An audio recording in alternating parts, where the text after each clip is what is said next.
It was like directly a year from when we officially started dating to the marriage. Our engagement was short too. What was it, like 6 weeks? Yeah, it was 6 weeks. As believers, if we're trying to model ourselves after Christ, if we're trying to understand how to be more Christ-like, the more and more that we learn about each other, the more and more important it is to love each other unconditionally and try our best to approach it the way Christ would. All right, and welcome back to the Fortitude podcast. Wow, that was I got a little tongue-tied there. That's okay. Yeah, that happens. Yeah, let me Fortitude. try. Yeah, fortitude. I should have done my lip trills before this. Mm-hmm. That's my bad. But welcome to the. You want to try this again? Welcome back to the Fortitude podcast. We're your hosts, Sarah and Micah. Switch up the order. Yeah, Fun. it's much better that way. And today we have the pleasure of chatting with Cam and Mal. And we are so pumped to talk to you guys. We love watching your content from afar. It was so awesome to meet you in person. I can't believe that was a year ago. That's so. I know. It literally flew by. I was just talking to Cam about this the other day. I was 5 weeks postpartum. That's like so wild to think about it in those terms. Yeah. We were like fresh. We just fresh had a kid. Literally, you know? Yes. We saw one of our friends recently and they have a newborn. And I'm like, I cannot believe we flew with our daughter that was that big. Anyway, yeah. It was fun though. It was fun meeting you guys in person. And we weren't even pregnant, I don't think, at the time. No, that was a year ago. So no, we weren't pregnant. Right, that makes sense. Math. Yeah. No, we were not pregnant yet. That'd be concerning. That's okay. Math is hard. It is crazy. It's just like you realize how much actually happens in a year when you look back and like a year. Wait. What? Sarah, do you want us to tell you if your toes are in the camera or not? I don't know if it's recording that or not, but no, right there. No. Oh, okay. We didn't know if it was being recorded. No, we have a separate camera up here, but that's great to know. That's great to know. But you gotta charge extra for that. I don't know. So anyway, what we were talking about, right? Yeah, this is how we make the big bucks. Yeah, I was gonna say that's how you're going to Iceland and pay for your trip. yeah. Gotta pay for it somehow. That's hilarious. No, yeah, we have a separate camera, so we'll make sure our piglets are out of there. That's too funny. That is hilarious. Wait, what were you saying? Oh yeah, a lot that can happen in a year. But I mean, even before that, I remember us exchanging voice memos. I think Cam, you reached out to me, maybe DM'd me. I think that may have even been. Was that 2022? Or even like end of 2022, or maybe I feel like it was even earlier than that. It was early. I think it was before you guys had a kid. Before you got way before. I think before you even had. I think we had like 100,000 followers at that time. Yep. And I think you guys had like 300 or 400 maybe at the time. Yep. Yeah. And so I mean, now we've all grown quite a bit, and so it's been a long time, been quite a while. Yeah. It's just it's just crazy to think about how much growth has happened, but also how much life has changed and in your guys' relationship and in having a baby and in us now having a baby. And it's pretty amazing. And when it comes to, I love to kind of start with you guys, because I'm we're still kind of getting to know you guys a little bit more. But how did you guys meet? And did you guys were you guys always, because for social media, it seems like you guys have such a great relationship and a fruitful relationship. So how did you meet? And was there ever a time where that wasn't the case? I know that it's probably, behind closed doors, it's not always perfect either, but can you kind of, share the beginnings of your guys' relationship? You want to do it? I feel like you should do the beginnings. From his perspective, is a lot funnier than. Okay, let me try to go back to the beginning. It's funny what you were saying since the first time we kind of chatted. I really do feel like we've lived an entire lifetime, just in the past year and a half, 2 years. But going back to the beginning, when we met, we were in college. It was San Jose State University. I was a freshman. Mallory was a freshman, and I go in there into the freshman year, and I had told myself, no girls. girls not allowed. That's like not going to be a thing. I'm sure as many young Christian men do when they go to college, they tell themselves no girls, right? Because it always works when you say it to yourself. For sure. Yeah. Because you're not thinking about it when you say no girls. Like you're not thinking about girls all the time as you're thinking no girls. Exactly. Yeah, something like that. Yeah, we'll say that that's accurate. But anyway, moving along, it was a sunny, bright morning on some day of the week, and I walk into the dining commons. We called the DC. That's like the cafeteria for the freshman class. And I walk in there and I see this group of girls. After telling myself no girls, and I'm like, wow, I think I actually know one of those girls. So from a weird twist of events, it turns out I actually did know one of the girls at this table. She's like 6 feet tall, not Mallory. Mallory is not 6 feet tall. So yeah, I was like, wow, what happened? Yeah, just to quickly preface, Mallory did not shrink, but there was a girl, 6 feet tall, blonde hair, and I'm like, I know that girl. And it turns out my ex-girlfriend from high school, on our junior year of high school, we had all gone to this leadership camp, and there was a girl side and a guy side, and one of my ex-girlfriend's roommates from a different school in the state was this girl, and her name was Natalie. And Natalie happened to be my cousin. Natalie happened to be Mallory's cousin. Oh wow! Oh my gosh! Kept it in the family. Yeah, something like that. And I didn't necessarily like hit on her. I wasn't attempting to flirt with her, but I basically said, "Hey, I think I know you from X, Y, and Z." And she's like, "Oh my gosh, I actually know who you are," because they followed each other on Instagram, and she had seen my face before. And so then I was like, well, you're here. You want to like go get coffee or something? In my brain, I know looking back that that's like a flirtatious thing to ask a girl. But, truly, I really do mean this. I was just like, I would love to talk to you because I didn't really know anyone at the college. This is pretty early on. And then it quickly became pretty flirty, I will say. We were kind of flirting with each other a little bit. And it was like very, early, playful kind of, It lasted like maybe a week. It was, it was very, very short amount of time. She was so funny. She was only visiting. She goes to Davis. We went to San Jose State. So she was just visiting me, and then she was like, oh, well, I'm like leaving, but you should meet my cousin. She's really cool. She's really cool. And then I saw her and I was like, cool and very attractive. So he knew my name. He knew my name. He knew what I looked like because of Natalie. I had no idea that this exchange had happened, that she like mentioned me. And she told me things about you. I like knew. I had like a little like bio on Mallory before I met her. She got the whole rundown on me as Natalie was like leaving the school, which sounds super creepy looking back, but it wasn't creepy in the moment. So I think he has all this information on me, and he goes into the dining commons, and I'm like there with my roommate, and he comes up, and I don't have no idea who this man is, and he's like, "Hi, Mallory," and I'm like, it's so embarrassing looking back. I don't. You shot your shot. Yeah. That was like the worst shot to shoot, man. I don't know. I mean, and then it gets worse. Then he's like, "Oh, I know your cousin. She said she's like a good singer." No, I was like, she said you're a good singer, and that you might have you're videos of her singing or something like that. And I'm like, who are you? And like, what are you talking about? So bad. Okay, you guys met me in person in Vegas. You know that I'm, very energetic. I love talking to people, right? But here's the thing, maybe you guys don't know this about me. Or maybe you do. Maybe you picked up on it. You know that joke where they say, "Oh, he's not socially awkward; he's awkwardly social." I fall very squarely into that second category. I am very awkwardly social, so I love talking to people. Yeah. But I am so weird at the beginning. Usually, I don't know why. I can't help it. But I was very weird with Mallory. So then we didn't really talk too much after that. But over the course of the next month or so, I was really hoping every single time I walked into the DC, the dining commons, that she was going to be in there. And, it didn't really cross paths until like one time that I saw her and, we're walking by the cereal area and I'm like, hey, blah, blah, blah, small talk. At the end of the conversation, I'm like, bye. And she's like, bye. I said, bye, Mallory. And she goes, bye. And I'm like, you don't know my name, do you? She goes, yeah, I do know your name. I'm like, what is it? She's like, Matthew. Good guess.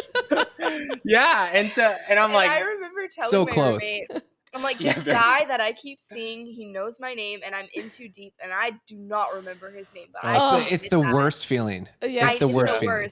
And I'm like, I think he looks like a Matthew, right? And I Like, he put her on the totally spot big does. time. I totally, and she was with her. I was going to say, not many people do what you did to her, though. Yeah, I know. You don't know my name, But, do you know, you? here's the reasoning in my brain, which I truly did think at the time, was if she doesn't know my name, now she'll remember me. Now, like, she'll know this now is she will never forget. Exactly. And look at it. Now we're married. We have a baby. And so something worked. So if you're listening to this, write this down. Just go up to somebody that you like and ask them, you don't know my name, do you? And if they do, that's a good sign that they do remember. And if they don't, they'll never forget it from that point on. Exactly. So kind of flash forward just a little bit. We end up getting closer. And, you know, I basically asked her, same thing I asked Natalie early on, you want to get some coffee? And we kind of clicked pretty quickly. Immediately. We were like, when he said kind of, it was like, no, really? Like, we were attached at the hip for about a week. Yeah, like a week. It was like we were very, very like hanging out all the time. I was sneaking into her classes just to hang out with her, just to like sit next to her, which, you know, honestly, kind of romantic, but also kind of weird. But like, she thought it was cool. You know, she was like, "Wow, this guy's so cool." Anyway, and then I'm cool. We were like friends. Long story short, for like a year, we decided not to date then because bad news. I was not a Christian at the time. I wanted to be. There's a whole side that we can unpack if you want. I was a part of an on-campus ministry called Crew, and I had mentors that I was talking to, older guys, and you know, these guys were basically like, "Dude, you know, you came in saying you didn't want to talk to girls. Like, why are you talking to a girl, and why are you getting really close with this girl? You know, like." You know that it's probably not the right call because she's not a believer. And, you know, I was like, so you weren't you weren't a believer at the time. Me or her? I was not at the time. He was. Got it. And when he went to college, his mindset was like, I want to like deepen my relationship with Christ, right? Sure. I was going into college of I don't have a relationship, but I want to seek it out. And so I've also heard of Crew, and I knew like going in that I wanted to go. It took me a bit to go because college and all those things that I was like month 2 or 3 that I finally came around to it. But I was under the same idea. And so I decided to go to one of the meetings, and he was in charge of like the rides, like delegating rides at this meeting spot to get to the meeting. I had no idea. And this is after we've had like these random exchanges, like kind of know him, kind of don't. And then I go to this meeting, and lo and behold, Cameron is the one that is in charge of the car rides. And I'm like, hey, I know you, like familiar face. Thank goodness. And he just like got me plugged in right away to all of these girls. And I met so many people that day. He actually introduced me to my future discipler. Like for the next 2 years. So crazy. It just kind of a flip switched, and I just met so many people and was getting invited to all these excursions every week that I just like wanted to be around these people. I wanted to like know more about the community and why they're so joyful and all these things, that it was just like infectious. And he was a big hand in that. So did your like mentors or whatever, were they kind of like, hey, you can't like see this girl anymore? They never told me you can't do anything per se. They did tell me, you know, we did have long conversations about the wisdom behind it. And, you know, I think that they were very good at like, you know, discerning how to communicate with me, young, impressionable freshman boy in college, hormonal, all that kind of jazz. And, you know, figuring out the best way to communicate with me so it doesn't come across like that weird kind of like, you cannot do this. Like controlling and rules. And exactly. And so, you know, through conversations with them, I came to a point where I was like, it would be wise for me to not pursue this, because there was a weird dynamic, because I really wanted her to get plugged into Crew. I really wanted her to experience these older women who have a lot of wisdom for her as a younger woman.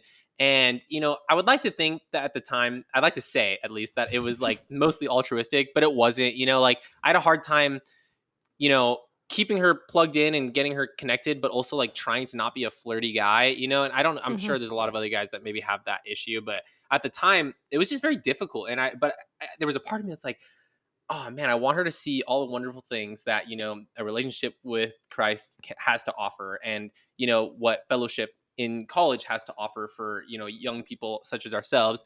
But, then there was this flip side where I was like being kind of flirty at the same time, and it was just bad juju, it was But not right. all things said, it was not a flirt to convert. I No. know what it sounds No, I like. did not. No, yeah, I was I've never heard that. It's hilarious. I haven't heard of that either, but that was gonna be kind of like a follow-up question of like, was like your mindset kind of, because sometimes this happens where it's like when like if you're a Christian and somebody else isn't, you go into the relationship being like, man, I really like her, and I'll save her, kind of a thing. Mhm. Yeah. And I didn't know if that was Yeah. ever a dynamic or It not. super was I'll tell not. you, That's good. I never, ever viewed Mal as like a project to work on or something like that. Or I never thought once that I could have a direct hand in Yeah. her acceptance of It Christ. just so happened that like even though we decided not to date, and at first I was like, ugh, dumb boy, like I didn't understand, right? When I told her like we should stop, like being romantically communicating Yeah. with So each when other. did that happen? You say that like kind of. Probably after like 2 weeks, 2 or 3 weeks. Of us like being pretty close, and it was one of those things where it's like we're going on the college version of like dates, and we're hanging out all the time, and so it was just like very abrupt for it to be that early. Yeah. We were not in a relationship to be Not clear. at all. Not And like a like an established we are boyfriend and girl. It was none of that. It was more so like and it was hard because I also didn't want to be that guy that's like leading her on. And so now I'm like in this really tough position where I'm like, okay, I want her to be plugged into this community, which I'm very much so plugged into. And now if I tell her I don't want to be, be romantic with each other anymore, is that going to push her away from this community? Sure. And so that was also a really tough thing that I was kind of working through. And, So when did you end luckily up getting back together and then it was after being about serious? a year of us, and again, we were in the same friend group. That was something that we couldn't control because again, even before I knew him, even before I went to the school, I like decided for myself like I'm going to pursue Christianity. I was done like with the wishy-washy, like don't know what it means for me. And I wanted a personal relationship with Christ. That's something that I knew going in that I was going to pursue. And so Cam was just like a little side quest for the moment. and then when he said no, like we're not gonna date, it was like the biggest no for me because I was able to finally do what I set myself out to do. And so we just maintained friends for like about a year until we really started to seek advice on like, okay, do we start dating? Like, is this something that like even we want to do? Like it was never like a when we said no that we would revisit it later. It's like we may never revisit it, and like we were fine with that. Yeah. So it was pretty easy for us to be friends too. I just because of the dynamic of how things worked socially. I at that time just really little smidge of backstory of so you can understand my perspective. Freshman year of college, I was very, very, very passionate about the freshman class and bringing them into community and bringing them into fellowship. And I understood, the struggles that I had as a freshman, and I really, really cared about bringing a very large freshman class into Crew at the time. And so I think by the end of the year, I think I had, brought in, I didn't save anyone, but I got like around 15, 16 students like plugged in to this, and all the guys situation. and girls were like really good friends. Yeah, We were all everyone friends with became each really, other. really close. It was not divided like whatsoever. Yeah, So I mean, it was just division really did happen at some point. Communities get weird, and so, but during that first year, it was really good. It was really great, and so we were able to maintain a friendship. And there was other girls, that she could hang out with. There was guys that I could hang out with, and vice versa, all that whatnot. So about a year later, we ended up, getting into a relationship after a lot of conversations. By the way, a lot of conversations with counsel, and like we decided that it's something that could be done. And through, a lot of prayer and wisdom, and we were like, let's try it and let's, see how we can do this. It probably took us about 3 months to even try it after we revisited it. Of like, do we? I don't know. And then it was like trying to figure it out, trying to assess the situation. And then when we finally started dating, we dated for a year and got married. Yep, it was quick, very quick. I was gonna say, because you guys were what, like 19 and 20 when you got married, I think. Okay, so I was like, it couldn't have been that long after that. It wasn't. It's a very quick story. It was like directly a year from when we officially started dating to the marriage like date. Yeah. So we got engaged probably like, our engagement was short too. What was it? 6 weeks? Yeah, it was 6 weeks. So probably like 8.5 months then. I don't recommend to young people to do that way. By the way, to make that very clear for everyone that's listening, I'm not saying that's the right way to do it, okay? Yeah, sure. Yeah. So were you both still in college at the time? When we got married, yeah. Yeah. Yep. Sophomore and year. So, right? Wow. Junior year? It was sophomore year. End of sophomore year? End of sophomore year. And right after we got married is when we had the conversations of Cam wanted to drop out and pursue videography. Oh my gosh. Things happened so quickly in the beginning. Very shortly after, he was no longer in school and he was pursuing that. Well, I had a guy offer to me. Yeah. I don't know if you want us to go that deep into it at this point, but yeah, I that's how we met. That's the story of how we met. And then, I do have a kind of a follow-up question before we kind of move on to the next part of your story. When it comes to making that choice to get engaged, get married so young, it seems like counsel and guidance and getting wisdom from people who are further ahead than you is important to you guys. So when did you do that when it came to like your journey of like, I think we want to get married? Was there anyone that you spoke to about making that choice, or were you just kind of like, no, that we feel strongly about this based on like our own convictions from God, and so we're going to move forward with it? I would say there was more of that second half that you had said this time around, because we did have some challenging conversations with a couple of close friends to us. We did the same thing. A lot of our same mentors and disciplers, we sought them out again and was like, what do you think about this? And we got like honestly overwhelming support, especially with my parents too. My parents are not Christian, and so they're going through like a whole completely different lens than I'm looking at it. And they were super supportive, which was like really shocking, and I was very grateful. But we also had like obviously some other people who are like, you don't know like what you're getting into, what you're doing. And we had some friends who decided to do the other thing where they date for like multiple years and then decide to get married. And they were being like, don't rush into it, like, all these things. So we had both ends, and we just kind of had to like weigh like where we were at, where we were going, what we felt like the Lord was speaking to us. Oh yeah. And so we just stuck with the support and like let that steer us into actually getting married. Yeah, a lot of conversations with so many people. I mean, and when we were in crew, it was easy because there's just like a bajillion people at the time, at least, to like have these conversations with. So we had a lot that were of there people, for it all too. And we were very intentional with each other as well about these conversations. And it was never, I don't even want to say it was us fighting like to get married. It was us like really truly trying to like discern if it was like the right call. Like we truly wanted to feel like obedient in our actions, and that was like the first thing whenever we would pray about it, whenever we would talk to other people, we were like, how do we be obedient? Is this the obedient thing to do? And with our relationship with Christ, and eventually we did come to the conclusion that was the right call, that we felt like that was what the Lord had for us, and we decided to do it. So, yeah. So you decide to like, okay, we're going to start dating, and a year later you were married, or a year later you were engaged? No. So, okay. Oh, a year later we were married. So we got engaged probably at like 8.5, 9 months, I would say. Yeah. Right. That's so crazy to say that. Looking back.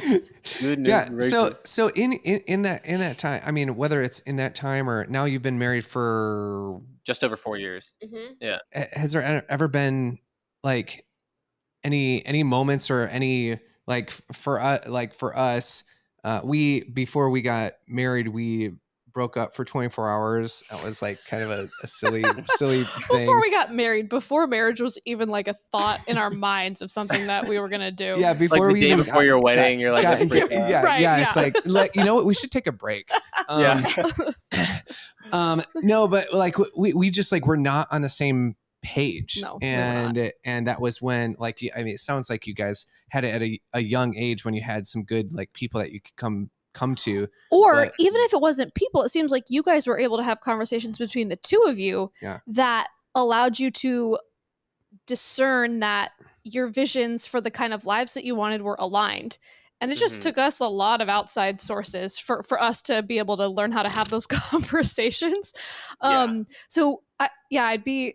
Was there ever like I guess however much you're comfortable sharing, but like, is there ever a difficult kind of moment that you had to reconcile in your relationship? A lot. Many, yeah. A lot. It's been a roller coaster of 4 years. The first year was not actually great. It was not a first great year of marriage. The first year was extremely difficult, and we ran into a lot of those of like learning how to communicate now as a married couple. Everything changes. Everything is It was different. Also COVID. It's we got married smack dab in the middle of true. COVID. It was such a weird time. It was a weird time, and we relied heavily on our community, and we lost it. Yeah, the community COVID. fell apart. Like COVID, so, college campuses got hit so hard, especially campus ministry. Like, it literally went from like a few hundred people to like, I think like 5. Like during it was crazy. Yeah.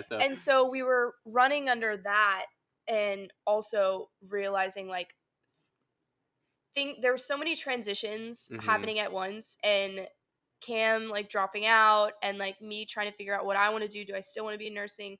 Like, there were so many moving parts that are where we were aligned once, we are like super not aligned now. We were aligned on like certain things. Right. But then like when life became life, and she was like figuring out work, and I was figuring out what the heck I was doing. I had a whole weird situation after dropping out of college. Like it got hard, in the sense that we could not be aligned on certain things because we were not, experiencing very tumultuous, things. And we're just like also fundamentally like very different people. We are so different. We are very, very, very so different. that takes like time, and we knew that going in, that we were very different people and have very different personalities, communication styles.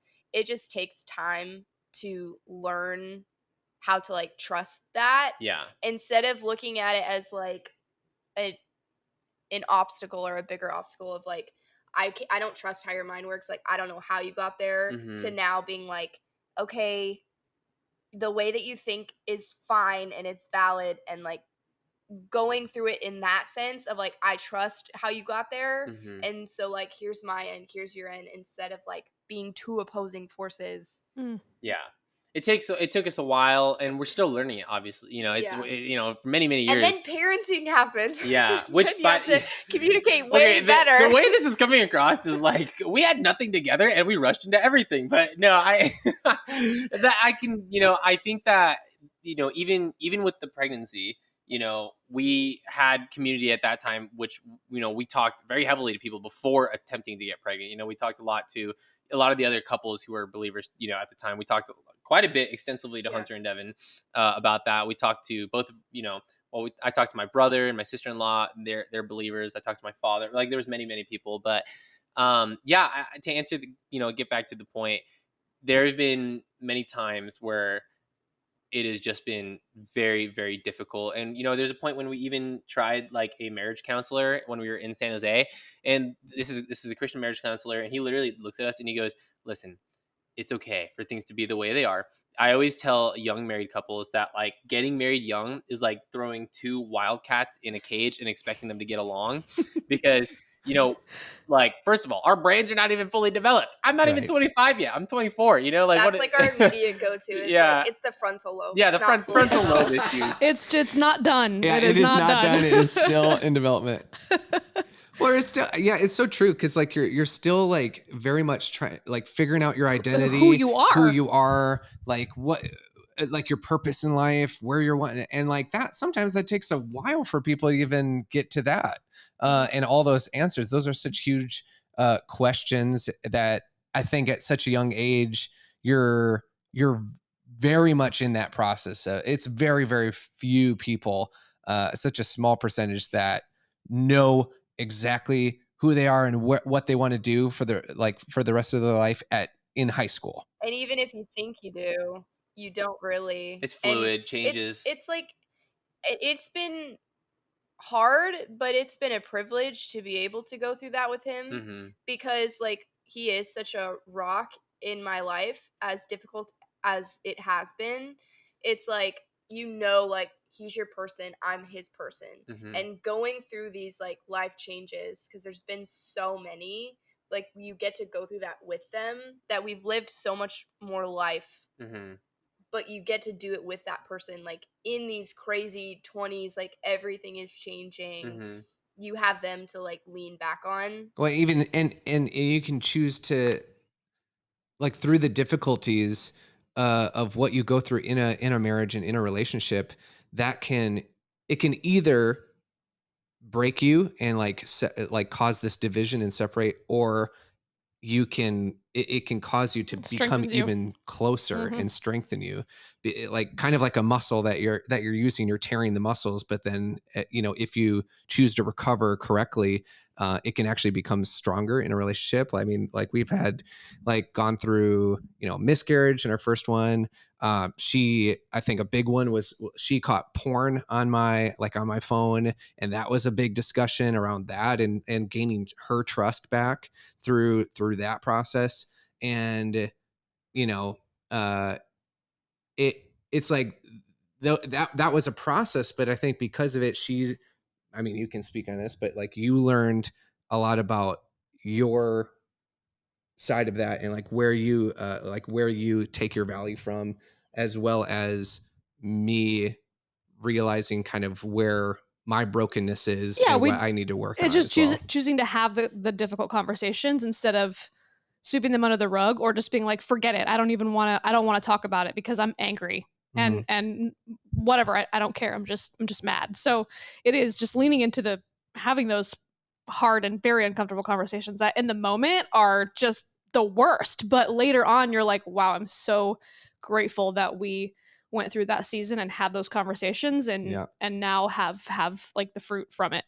It's so exposing. Like a relationship can be so exposing to yourself as to maybe things that you need to work on and improve on. And we all are coming from different backgrounds, different upbringings, different environments. And I think all of that kind of plays into maybe different insecurities that we have. And then you put these two people that have totally separate issues and situations, and put them together, and sometimes that's a cocktail for a lot of fights. But as long as you're willing to have those hard conversations to get through that, and if both parties are willing and wanting to also improve, I think that can really become a fruitful and strong relationship. And obviously having your foundation, as a Christian, having your foundation in your faith and in God. And if you share that, I think that's also major for when it comes to when those hard times come. Can you, as much as you're comfortable, can you give it like a specific situation that you guys were in that was tough in the moment, but then you were stronger because of it outside or on the other side of it? We had a situation where basically she didn't find it on my phone, but I ended up telling her that I had, been, watching pornography, not like heavily. It was a period of what was it, 4 days. And that's such a long conversation because, there's talks about how we were doing at that time and how both of us were mentally doing at that time. And, by no means am I trying to would I ever excuse the fact that I had pornography on my phone, but that was very difficult for us. Very difficult. We, I think it definitely pushed us apart for a period. When I told her, she was obviously very heartbroken, and I don't, maybe you could talk about how you were feeling during that time, because I don't want to talk for you, but well, I think Sarah, you kind of, or maybe Micah mentioned of just needing to break for a second before. Micah talked about this, about the muscle, about your relationship can be like a muscle depending on how you respond, and allowing it to break a little bit before it becomes stronger. I think that was the first time that we really, really felt it. At least on my end. I think this one was a bit different, and I can't really explain why, of just like really feeling broken and like so far from him that I like can't even put it into words. But we really, like, more than ever had to focus on our relationship with Christ, and like what really, really at the end of the day, like, that's what you have when you feel like you have nothing, like nothing is left, right? Nothing is going right in the world. Like, you have someone that knows you so deeply and intimately that like no one ever else could match that. Yeah. That was like paramount in pushing through and really trying to like see him and like see his soul, you know, like he's more than just like what he confessed. He's so much more than that, and our relationship is so much more than that if we allow it to.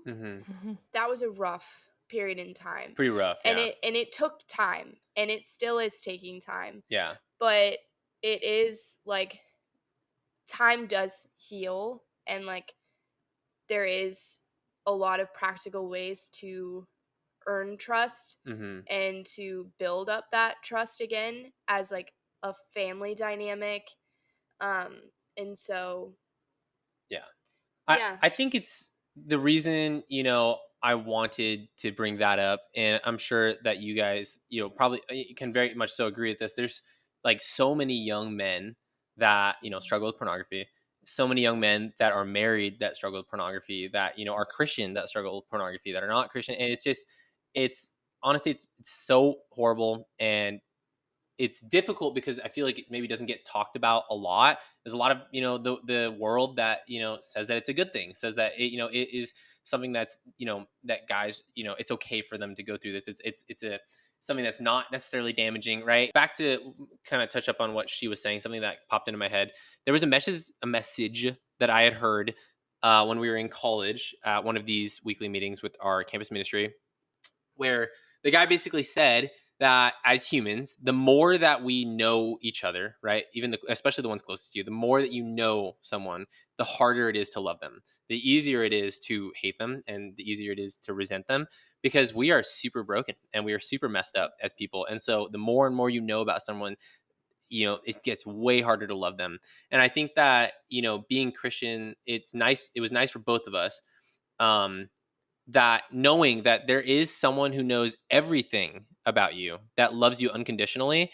And I think that during that time, we had to really understand that as believers, if we're trying to model ourselves after Christ, if we're trying to understand how to be more Christ-like, that the more and more that we learn about each other, the more and more important it is to love each other unconditionally, and try our best to, approach it the way Christ would. And so that's something that we've been really, really thinking about, because it's been hard. And I don't know what married couple, that you would speak to. It's like I've never gone through any difficult tribulation. Oh yeah, for sure. But marriage is so hard, but it's very rewarding. And I truly think that it has brought us a lot closer to Christ. And I think that through all of this, we have learned just so much about like oneness and what that means, and we're still learning about that. But I think that that's like the primary goal, is like, how do we understand what it truly means to be one with each other, given life and everything that we've experienced so far. So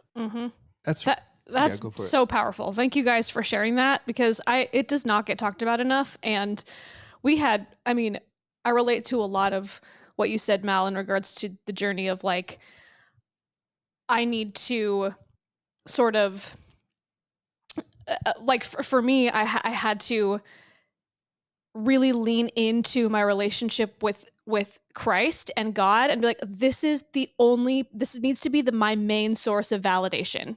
I cannot rely on him as my main source of validation. And that, for whatever reason, the pornography thing triggered that. Like, that was the wake up call for me, that I was relying on him too much for my validation, for my value, for my worth, when it wasn't his job. When I should have been getting that from the only source that can fill me with what I need in that area. And so I think for us, similarly, when it came to that journey of repairing that like broken bit of our relationship, it did point us both even deeper towards God and towards our relationship with Christ, and how important it is to be rooted there, and how we really just I don't know if as a human I'm ever going to get to the point where it's like all I need is Christ. You know, that's the goal, but when I think about like if he was suddenly taken away from me, I don't know how I would recover from that. And so I know that God would bring me through, but it is just, as humans, it's hard to actually live out like Christ gives me everything that I need.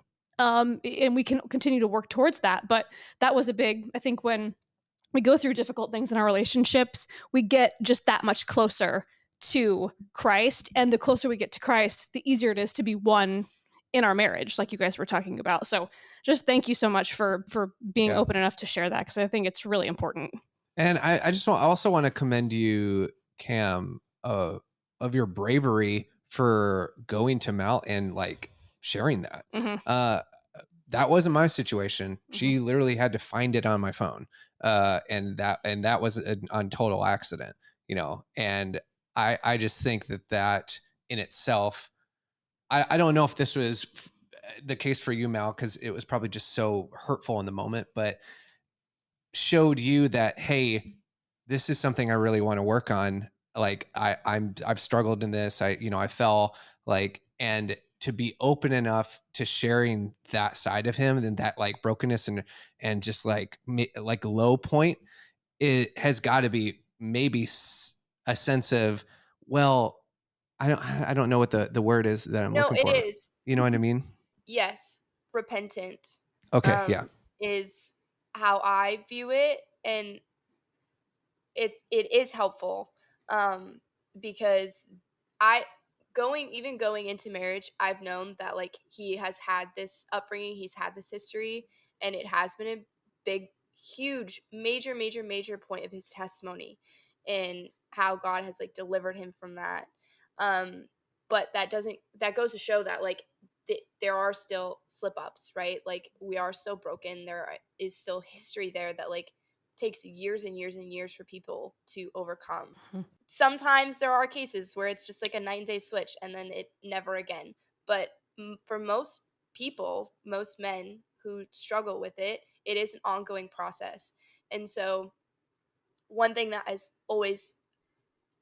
always been appreciative of is Cam's repentant heart, and he does eventually, he is honest with me, and he's always been very, very honest. And I think that is the biggest step into recovery and like into healing, is first off, like he is showing me his whole heart, he's showing me his brokenness, and like it I can imagine him wanting to hold on to that and hide it, because that's like a scary piece to reveal to someone, because like he knows that it's going to hurt, right? And he knows like that we're now opening up this can of worms of healing and like months of rebuilding that trust and things like that, right? But I've always told him like I would much rather you just confess it and like have that like repentant heart, because it means so much more. Yeah. It was very, very difficult to, go and tell her. I think that, I had to tell myself that, it's as if I'm hiding stuff from my own flesh, and we are one. And, the Lord, died for his bride, which is the church. And how could I ever die for my wife if I couldn't tell her something, dark about my experience and myself? So I think that was a lot of the reason why I told her. It was just like, it had to be done. This topic in particular, I didn't know this is what you guys were going to talk about, but I just know that this topic in particular is not talked about enough. No. And I feel like when I have heard somebody else talk about this specific topic, it's created more, I guess, just like awareness and also bravery in myself to feel like, oh, I'm not the only one. Like, oh, this is a very common thing, not to justify it, but in a way of like, oh, it's like I feel there's this sense of so much shame around this So much. particular addiction. Yep. Where you coming to somebody saying you have an alcohol or drug or some other addiction, you'd be like, oh wow, like thank you so much for sharing with me, let's help you out with this. Whereas this one, it's almost like you feel this judgment, or it can feel that way. And so I think that's such a beautiful way. It doesn't take away from the pain of that moment, but I think I just commend you guys for how you guys have handled that. And I know it's a process of going through but just I think there is some peace in knowing that, like, it's always, you'll always have those moments in life where, whether it's your parents or your spouse, or where it's kind of, or yourself. I mean, it's plenty of times for yourself, but your spouse or your parents, people that are really close to you, that they're just reminders of, like, oh, like this person is a person and like a human being, and like, and go through the same struggles as I do. And I feel like the time, everybody has a moment in their upbringing, and sometimes it's earlier for some people or later for other people, but the moment you find out that your parents are not perfect is kind of like a sobering moment. Absolutely. I actually just had that conversation recently with my dad where I'm like, man, as a kid, you just think that adults are, adults, and they're They know it perfect. And all. like, yeah. Yeah. And then you realize that they're just as freaking messed up as you are. They just know more vocabulary, maybe, Totally. And we're all just trying to figure it out, like Yes. trying to figure out the best way to go about life and to raise kids. And I mean, we can kind of segue into that now, being parents and young parents. How's that transition been for you? Like, being, how old is your Addie? little one now? Addie, She is 13 months. 13 months. Yeah. Yeah. I'll tell Wow. you, just to be on a positive note. Yeah. We are at a position right now where we are just very, very, very happy That's as awesome. parents. And I just told Mal yesterday, I was like, wow, Mal, I just realized, like, I don't think I'm really as depressed as I was before. This last year was marked by a lot of depression, specifically for mostly Mallory, because she had postpartum depression. She was diagnosed, and also me. I think, I need to stop saying that. I talked to a guy, a therapist, who said stop saying I think, that I had undiagnosed depression for the past year or so. Is that, sorry to cut you off, is that a common thing? Because I know that's a thing for for women, like postpartum chemically, and like postpartum depression. But is that a thing for guys, where it's kind of like you kind of get it alongside as well? I believe the statistic is 3 in 10 men get 3 in postpartum 10 depression. men who are married to a woman who has postpartum depression. Don't quote us on the exact numbers, but Sure, yes, sure. there is a number An present. overwhelming amount. A good amount of guys also get Yeah. what they would consider postpartum depression as well. And Yeah. And so he was just like so focused on me during that time. Well, it's the stigmas around it, like, as a guy, I'm supposed to be a rock. I'm supposed to support Mal, and my Totally. wife was diagnosed with depression, and I put myself very heavily on the back burner to support my wife because I thought that was the right thing to do, and I never talked about depression for my own self because I never wanted it to seem. And social media is weird too. It's almost like you have to kind of Totally. be careful what you say, and I didn't want to seem like, woe is me, look at me, everyone, I have depression, and try to maybe. I didn't want that to be a thing too, and so I just never talked about it, and that was wrong to do. That was wrong to do because you can only go so long and be extremely depressed that way before you start to, it starts to affect the way you interact with the people around you. And that did happen. We both became, I would say, more angry as people, for a period in time. We both, it became harder for us to interact with each other. We kind of felt like we got a little lost in the sauce there. But through a long, long, long road of recovery, mentally and spiritually, like right now, we are just very, very happy. We're And in so a really great. good spot. Yeah. And also looking towards the future of, like, we now have so many tools and like we know now like warning signs, what to watch out for, what helped us, like thinking about eventually going through it again, like postpartum, I mean. I think we're so much more equipped this time around.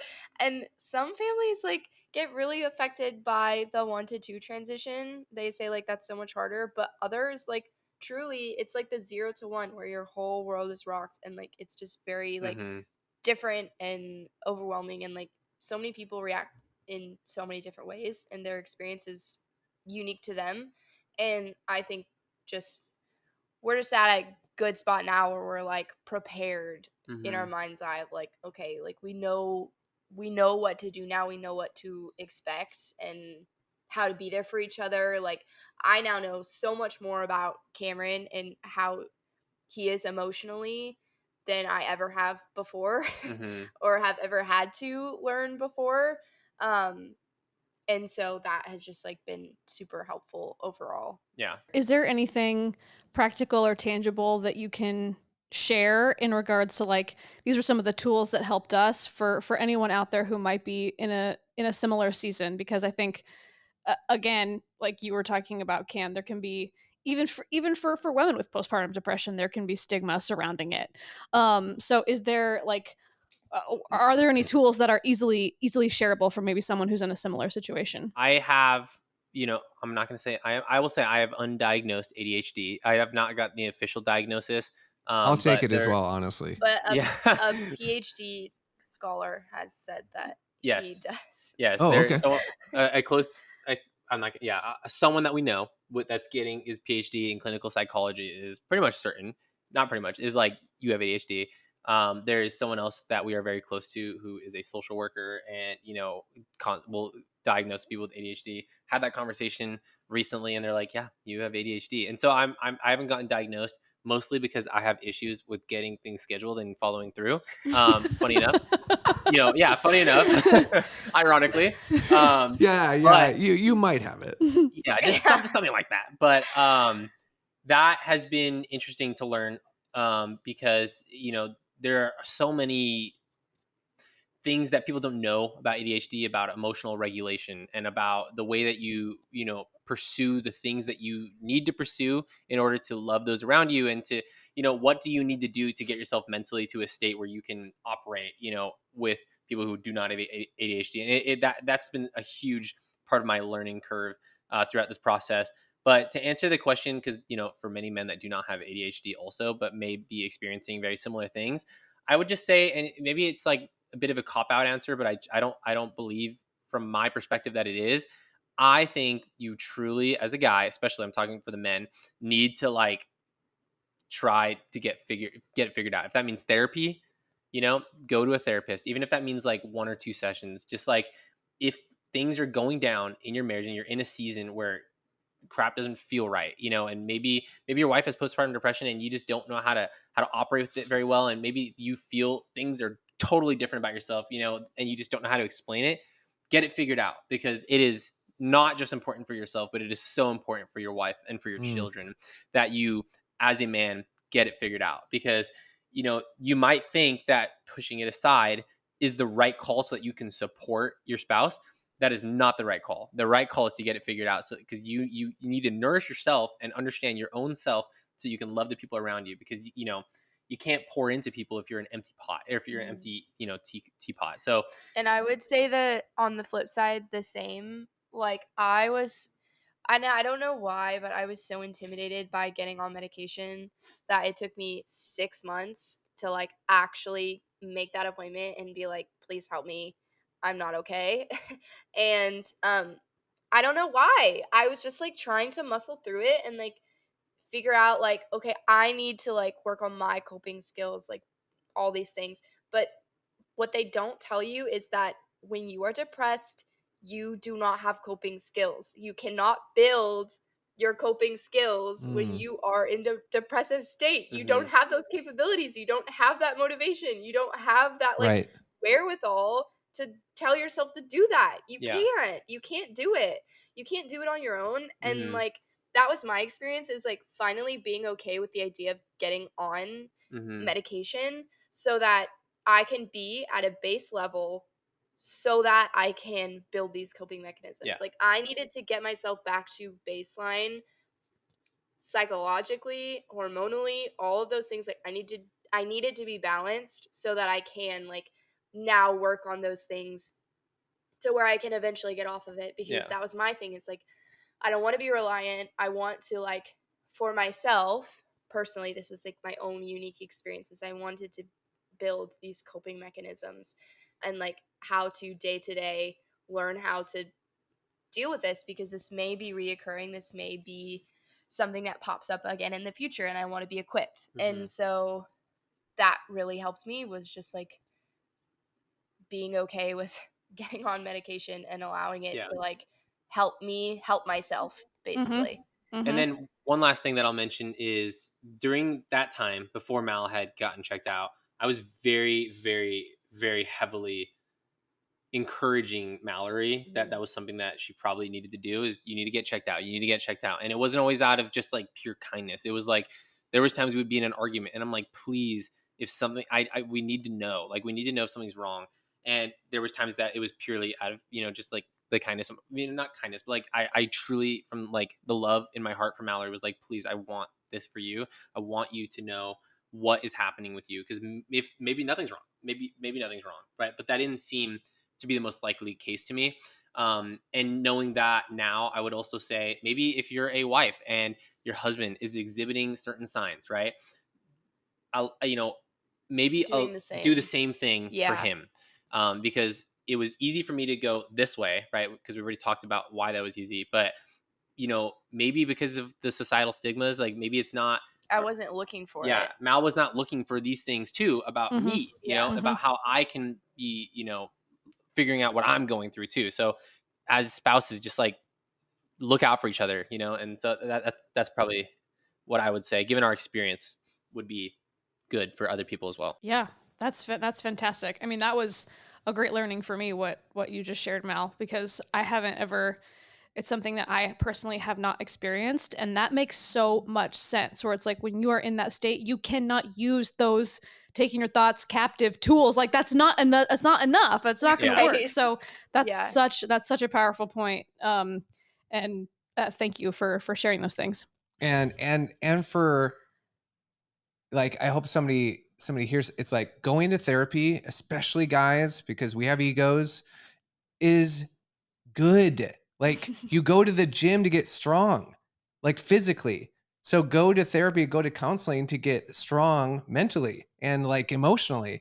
There is so much strength in that. I think it's like, why wouldn't you? Because it's like one part of it is just to become aware of how you operate at the very least, so that you can become more self-aware, so that you can just be aware as you're experiencing life and you're reacting to things, that like you're just becoming more of an aware, self-aware person. And that's, I think, what therapy and counseling can help do. And also, like for you, Mal, when it comes to putting off taking medication, it's like I think that was super powerful too, of just like, don't be, I don't know if this was you, like putting it off because were you afraid of like judgments of others? I don't know what it was, to be honest. I think I just like wanted, I didn't want to be dependent on it. Yeah, and that sure. was a fear of mine, is that once I get on it, then some kind of weird stuff on your hand there. Oh. Sorry. My bad. What were you saying? I didn't want to be ADHD. Yeah, gosh, dang. Undiagnosed, actually. Yeah, I think it was, I just didn't want to be dependent on it, was the main thing, because my mom struggles with depression and anxiety, and that has just been something that she's dealt with for 20 plus years and has never really gotten off medication. And that's a terrifying thought to me, because I'm thinking, I want more kids. How am I supposed to like get on this medication and then it's not pregnancy safe? Like, what am I to do now? You know what I mean? And so I think I was just like, better to just not get on it at all, than to get on it and not be able to get off of it and cope or something. But my sister-in-law actually really helped me with that. She struggled with postpartum anxiety, kind of worked through the same things in her brain of like, it's not forever. It is a temporary, it can be a temporary fix for some. And I'm not saying all, like everyone's has a unique experience, right?